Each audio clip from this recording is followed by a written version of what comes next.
సనాతనం నా ధర్మం ఛానల్లో నేషన్ ఫస్ట్ విభాగంలో యుద్ధానికి సంబంధించిన కొన్ని ముఖ్యమైన అంశాలను మీ ముందు ప్రస్తావిస్తూ వస్తున్నాను. అందులో భాగంగా ఇప్పుడే మనకు ఒక వార్త అందింది. ఆ వార్త ఏమిటి అంటే, గత 2 రోజుల క్రితం ఆపరేషన్ సింధూర్ 1.0 క్రింద మన సైన్యాలు ఒక 9 ఉగ్రవాద స్థావరాలను నాశనం చేశాయని. అక్కడ దాంతోనే ప్రారంభమైంది నిజానికి. అయితే అందులో ప్రధానంగా మనకి రెండు, ఒకటి పంజాబ్లో ఉన్నటువంటి, పాకిస్తాన్లోని పంజాబ్లో ఉన్నటువంటి బహవల్పూర్, ఆ బహవల్పూర్ ఒకటి. రెండోది అదే పాకిస్తాన్లో ఉన్నటువంటి, పంజాబ్లో ఉన్నటువంటి ఆ, ముర్దికే అనే చోట ఒకటి. అక్కడ జైష్ ఈ మహమ్మద్ యొక్క ఉగ్రవాద స్థావరం, అలాగే లష్కర్ ఈ తాయిబా యొక్క ఉగ్రవాద స్థావరం హెడ్ క్వార్టర్స్ ఉన్నాయి. కాబట్టి ఈ బద్దలు చేసిన వాటిల్లో ఈ రెండు ప్రధానమైనవి. మొత్తం మీద అక్కడ బద్దలు చేస్తే అనేక మంది చనిపోయారు. 100 మంది దాకా చనిపోయారు.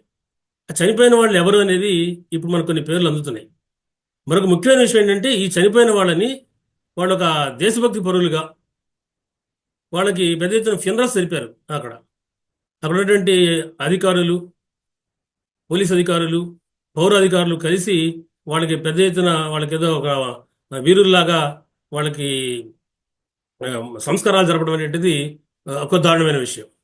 కాబట్టి పాకిస్తానే ఖచ్చితంగా వాళ్ళనే పోషిస్తోంది.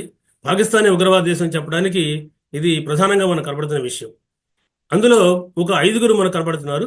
ఆ 5గురు పేర్లు మీకు నేను వాళ్ళ వివరాలు చెప్తాను, ఒకసారి చూడండి. మొదటివాడు ముదస్సర్ ఖాదియాన్ ఖాస్ అనేవాడు. వీడికే ముదస్సర్ అని, అబూ జుందాల్ అనేటువంటి పేరు కూడా ఉంది వీడికి. కనుక ఈ చనిపోయిన వాళ్ళల్లో వీడు ప్రథముడు. వీడు ఈ ఇందాక మీకు చెప్పినటువంటి మర్కజ్ తాయిబా, ఇది మురుద్కేలో ఉంది పంజాబ్లో. ఈ మర్కజ్ తాయిబా యొక్క ప్రధాన అధికారి వీడు. వీడు చచ్చిపోయాడు. విశేషం ఏంటంటే, వీడికి ఫ్యూనరల్ ఏర్పాటు చేస్తే దాని అంత్యక్రియల్లో వాడికి పాకిస్తాన్ సైన్యము గార్డ్ ఆఫ్ ఆనర్ ఇచ్చింది. అంతేకాదు, పాకిస్తాన్ సైన్యం యొక్క ప్రధాన అధికారి, ముఖ్యంగా పంజాబ్ ముఖ్యమంత్రి తరఫున మరొకతను పూలమాల వేయడం జరిగింది. కాబట్టి పంజాబ్ ముఖ్యమంత్రి తరఫున ఒక పూలమాల, పాకిస్తాన్ సైన్య అధికారి తరఫున ఒక పూలమాల వీడికి వేశారు. వీడిని ఆ, అక్కడ మనకి జుడ్ అనేటువంటి నేత కూడా ఉన్నాడు. వాడి నేతృత్వంలో ఒక ప్రభుత్వ పాఠశాలలో అంత్యక్రియలు జరిపారు ఈ ముదస్సర్ ఖాదియాన్ ఖాస్ అనేవాడికి. అదే సమయంలో పాకిస్తాన్ నుంచి చెందినటువంటి lieutenant general, Punjab police IG ఈ సమావేశంలో పాల్గొన్నారు. వీడు మొదటివాడు, సచ్చినాడాలో ఒకడు. తర్వాత రెండోవాడు జైష్ ఈ మహమ్మద్ చెందినటువంటి హఫీజ్ మొహమ్మద్ జమీల్. వీడు మౌలానా మసూద్ అజార్ యొక్క మేనలుడు. మౌలానా మసూద్ అజహార్ అంటే ఈ జైషే మొహమ్మద్ యొక్క స్థాపకుడు వాడు. అనేక ఉగ్రవాద దాడులకు కారకుడైన వాడు. అటు బొంబాయి దాడులు కూడా ఇక్కడి నుంచి ఆలోచన జరిగినాయి. కనుక వాళ్ళ మేనలుడు వీడు. వీడు బహవల్పూర్లో ఉన్నటువంటి మర్కా సుబాన్ అల్లా, ఇందా చెప్పాను మీకు నేను. బహవల్పూర్లో మర్కా సుబాన్ అల్లా అనేది ఉంది, దాని పేరు అది. అక్కడే తిరిగి మళ్ళీ కూడా అన్ని రకాల కార్యక్రమాలు నడుస్తుంటాయి. తీవ్రవాదులు కావాల్సిన ట్రైనింగ్ ఇస్తుంటారు. అక్కడ ఒక మసీదు ఉంది పక్కనే. అంతేకాకుండా అక్కడ వాళ్ళ యొక్క ఈ మన ఈ రేడియో సిగ్నల్స్, వీటికి సంబంధించిన వాటిని మానిటర్ చేయడం కోసం సిగ్నల్స్ కూడా ఉన్నాయి. అవన్నీ బద్దలైపోయినాయి అనుకోండి, వేరే విషయం. మొదటి రోజునే దానికి సంబంధించినటువంటి అజహర్, మసూద్ అజహర్ యొక్క మేనలుడు ఈ హఫీజ్ మొహమ్మద్ జమీల్ అనేవాడు. వీడు యువతని ఉగ్రవాదంలో తీసుకురావడంలో ప్రధాన పాత్ర వహించేవాడు. అంతేకాకుండా నిధులు సేకరించడం కూడా వీడు ప్రముఖుడు. ఆ జైష్ ఈ మహమ్మద్ నిధులు తెచ్చుకోవడంలోనూ, యువతని ఉగ్రవాదంలో దింపడంలోనూ వీడు ప్రముఖుడు. ఈ హఫీజ్ మొహమ్మద్ జమీల్ అనేవాడు ఈ చనిపోయినటువంటి వాళ్ళలో వీడు ఒకడు ప్రముఖుడు. అదేవిధంగా మరొకడు ముహమ్మద్ యూసుఫ్ అజహార్ అనేవాడు. వీడికి ఉస్తాద్జీ అని, మహమ్మద్ సలీం అని, ఘోసీ సాహిబ్ అనే బిరుదులు కూడా ఉన్నాయి. వీడు కూడా జైషే మహమ్మద్కి చెందినవాడు. వీడు కూడా మౌలానా మసూద్ అజహార్కి ఇంకొక మేనలుడు. వీడు ఈ ట్రైనింగ్ ఇచ్చేవాడు. ఉగ్రవాదులను ఎవరినైతే తీసుకొచ్చాడో వాళ్ళని వీడు ఇక్కడ ట్రైనింగ్ ఇస్తుండేవాడు.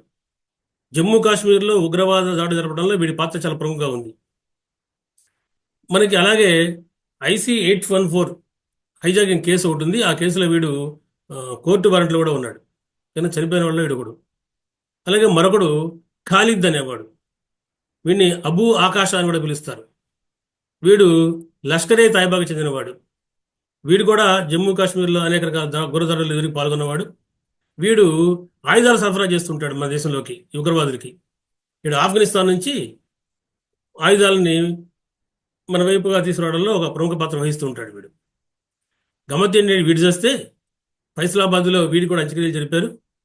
పాకిస్తాన్ సైన్యం వచ్చి అక్కడ ఉన్నటువంటి డిప్యూటీ కమిషనర్ సహా, సైన్యము డిప్యూటీ కమిషనర్ వాళ్ళు వచ్చి ఇతని అంత్యక్రియలో పాల్గొనడం అనేది మనకి స్పష్టంగా అర్థమవుతోంది. పాకిస్తానే ఉగ్రవాద దేశము కాబట్టి పాకిస్తాన్ ఉగ్రవాదుల్ని పోషించడం కాదు, ఆ దేశమే ఉగ్రవాద దేశం అనేటిది సుస్పష్టంగా అర్థమవుతుంది. అలాగే మరొకడు ముహమ్మద్ హసన్ ఖాన్, వీడు కూడా జైషే మహమ్మద్కి చెందినవాడు. ముఖ్యంగా మనకి పాకిస్తాన్ ఆక్యుపైడ్ కాశ్మీర్ ఉంది, పాకిస్తాన్ ఆక్యుపైడ్ కాశ్మీర్ యొక్క ఆపరేషన్ కమాండర్ వీడు. వీడి తండ్రి కూడా ముఫ్తీ అస్గర్ ఖాన్ అనేవాడు ఉన్నాడు. వాడు కూడా టెర్రరిస్టు, ఉగ్రవాది. వాడు తండ్రి ఇంకా ఉన్నాడు, కొడుకు మటుకు ప్రస్తుతం చనిపోయి ఉన్నాడు. కాబట్టి ఇట్లా మొదట ఎవరైతే మనం ఏం చేశామో, ఏ ఉగ్రవాద శిబిరాన్ని ముట్టడించామో అందులో 100 మంది దాకా చనిపోతే మనకి ప్రధానంగా ఈ పేర్లు కనపడుతున్నాయి. వచ్చిన లిస్టులో వీళ్ళు ప్రధానంగా కనపడుతున్నారు. చూద్దాం, ఇంకా చాలా వార్తలు ఉన్నాయి రాబోయేవి. ఇటువంటి వార్తల కొరకు మీరు మన యొక్క ఛానల్ని సబ్స్క్రైబ్ చేయండి, లైక్ చేయండి, షేర్ చేయండి, మీ కామెంట్స్ ఇవ్వండి. మీకు ఏదన్నా ఇంకా ఇన్ఫర్మేషన్ ఉన్నా కూడా మీరు షేర్ చేసుకోవచ్చు. జై హింద్.